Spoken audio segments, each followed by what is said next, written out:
Guys, তো এখন বাজে সকাল হচ্ছে 11টা। আমি চলে এসেছি দোকানে, আর দোকানে এসেই এই যে এখন ঝাড়ু পোছা করব, তারপর পুজো দেবো, দেন তারপর যাব বাড়ি। আর বাড়ি যাব কারণ হচ্ছে মেঘ করেছে প্রচণ্ড পরিমাণে, বুঝলে বৃষ্টি আসতে পারে। তো ভাবছি যে জামা কাপড় দেওয়া আছে তো ছাদে তুলে আনবো। তো চলো পরে দেখা করছি তোমাদের সাথে। হ্যাঁ, দেখতে থাকো ভিডিওটা। ঝাড়ু পোছা করে পুজোটাকে দিয়ে নিলাম, আর পুজো দেওয়ার পর ওদিকে কিছু কাস্টমার করে তারপর চলে এসেছিলাম বাড়ি। আর বাড়ি এসেই দেখছি প্রচণ্ড পরিমাণে মেঘ করেছে, তাই তাড়াহুড়ো করে চলে আসলাম ছাদের মধ্যে। জামা কাপড় মেলা ছিল, আর তাড়াহুড়ো করে তুলতে গিয়ে দেখো কি একটা কাণ্ড ঘটিয়ে ফেলেছি।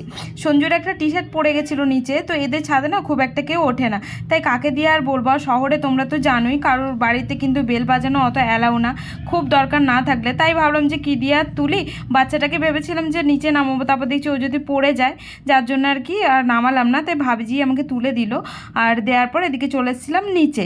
আর নিচে চলে এসেছি তোমাদেরকে দেখালাম, তরকারিটা গরম করছিলাম। আজকে ডাল আলু সবজি হয়েছিল।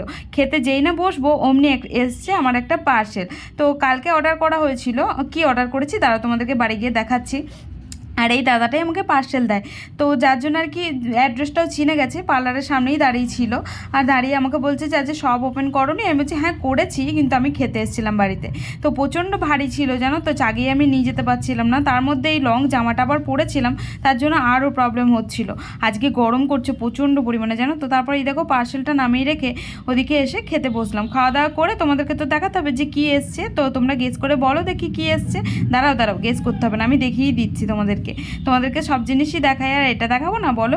কিন্তু যাই হোক প্রচণ্ড ভারী ছিল জানো তো। এই যে দেখতে পাচ্ছ একটা নিয়েছিলাম হরলিক্সের ডাব্বা, তো কেটে তুলো না, এখানে একটুখানি ডিসকাউন্ট পেলাম, তো এখান থেকে অর্ডার করে দিলাম 2 কেজি ওজনের। তো চলো আজকের মতন টাটা।